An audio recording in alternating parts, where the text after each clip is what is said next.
ఏడుకొండల వాస వెంకటరమణ గోవింద గోవింద ఆపద సంగవ అనాథరక్షక గోవింద గోవింద గోవింద గోవింద గోవింద గోవింద గోవింద గోవింద. హాయ్ ఫ్రెండ్స్, అందరికీ నమస్తే. ఈరోజు శనివారం, రేపు ఆదివారం. ఆదివారం అనగానే మనం ఏదేదో పిల్లలు ఇంటి దగ్గర ఉంటారు, ఎవరైనా బంధువులు వస్తే ఆదివారం అనగానే మనం కూరగాయలు కాకుండా ఇంకేదైనా ఏదో ఒకటి ఆదివారం కదా వండుకొని తిందాం అనేది మన మానవ సహజం, మనందరికీ కూడా అలవాటైనటువంటి ఆచారం. అయితే ఏమిటంటే ఆదివారం మనకి అన్ని రోజుల కన్నా కూడా ఆదివారం చాలా పవిత్రమైనటువంటి రోజు. ఆదివారం మనకి చాలా పవిత్రమైనటువంటి రోజు. ఆదివారం ఆ సూర్య భగవానుడి రోజు అండి. మనకి ఆరోగ్య ప్రదాత, ఆరోగ్యాన్ని ఇచ్చేటువంటి, మన వెలుగునిచ్చే ఆ సూర్య భగవానుడి రోజు ఆదివారం. ఇక్కడి నుంచైనా సాధ్యమైనంత వరకు ఆదివారాన్ని ఎంతో పవిత్రంగా చూసుకొని ఆదివారం రోజున అయ్యి తినకుండా కూరగాయలతో మనం భోజనం చేసి ఆదివారం రోజున సాధ్యమైనంత వరకు ఇక్కడి నుంచి మార్పుకునే అవకాశం చూడండి. సోమవారం, బుధవారం, గురువారం ఏమైనా మనం తినొచ్చండి. ఆదివారం మట్టికి మనకి చాలా ఇంపార్టెంట్ అయినటువంటి రోజు. ఆ సూర్య భగవానుడు మనకి ఆరోగ్య ప్రదాత, వెలుగునిచ్చే సూర్య భగవాన్ని మనం ఆదివారం ప్రార్థించుకొని ఆదివారం రోజున కొంచెం మనం ఇలాంటివి చేసుకుంటే చాలా బాగుంటుందని నా అభిప్రాయం.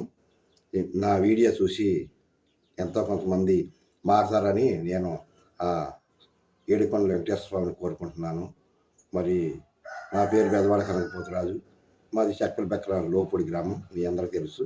ఎంతో కొంతమంది మారాలండి. మన ధర్మాన్ని, మన హిందుత్వాన్ని మనం కాపాడుకోవాలి. ప్రతి ఒక్కరు కూడా నడుము కట్టుకొని కాపాడుకోవాలని చెప్పి కోరుకుంటున్నాము. అలాగే ఆకలి కొన్నవాడికి ఇంత అన్నం పెట్టండి, దాహం వేస్తే ఇంత మంచినీళ్ళు పోయండి. మీరు దేవాలయానికి ఇళ్ళకపోయినా పర్వాలా, ఒకటి కడుపు కొట్టొద్దండి. కొంతమంది చోట గవర్నమెంట్ పథకాలు లేని వాళ్ళకి ఇస్తారు, ఆ పథకాలు కూడా రానియకుండా కొంతమంది చేస్తుంటారు. అలాంటి వాడు చేసినోడు కట్టికి పాపం తగులుతుందండి. వచ్చినవి కూడా చదువుడికి పాపం అనిపిస్తారు ఎవరైనా కానీ. ఏంటంటే మన హృదయమే ఒక దేవాలయం. మనం ఏదో ₹1,00,000 10,000 ఖర్చు పెట్టి గుడికి వెళ్ళకపోయినా ఏం లేదు. మన హృదయంలోనే భగవంతుడు ఉన్నాడు. నమ్మకం ఆ రామచంద్రమూర్తి కానీ, ఆ శ్రీకృష్ణ భగవానుడు కానీ, ఎవరైనా సరే, శ్రీరామచంద్రుడు కానీ, గోవింద స్వామి, ఆంజనేయ స్వామి, మనకు నమ్మకం. ఆ నమ్మకంలోనే నీకు శక్తి ఉంటుందండి. ఆ శక్తే మనకే పెట్టుబడి. ఆ భగవంతుడిని గుడ్డిగా నమ్మండి, ఆ స్వామి అన్నీ నడిపిస్తాడు మనకి.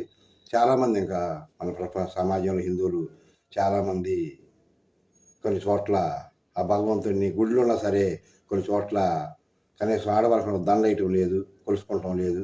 కృష్ణుడి గుడి, రామాలయం గుడి ఇలాంటివి ఉన్నాయి చాలా మన పల్లెటూళ్ళలో. మనం కూడా చైతన్యవంతులు అవ్వాలి, తెలుసుకోవాలి. చైతన్యవంతులు కాకపోతే ఎప్పటికీ కావండి. ఎవరో చైతన్యవంతులు వచ్చి మనల్ని ఇచ్చేయరు. మన ఇంటి దగ్గర గుడి ఉందనుకోండి, నెలకోసారైనా ఒక పూలదండ కట్టి ఆ స్వామి రాముల వారి గుడి, కృష్ణుడి గుడి ఏదో ఉంటుంది, మనం ఒక దండ కట్టేయటం, కాసేపు భజన చేయించుకుంటాం. స్వామివారిని అప్పుడప్పుడు దర్శనం చేసుకుంటే మంచిది. మరి నా వీడియో చూసి ఎవరైనా సరే ఒకరైనా మారితే నా కృషి పంచినట్టు కోరుకుంటున్నాను. జై శ్రీరామ్, జై జై శ్రీరామ్, జై హనుమాన్, జై జై హనుమాన్.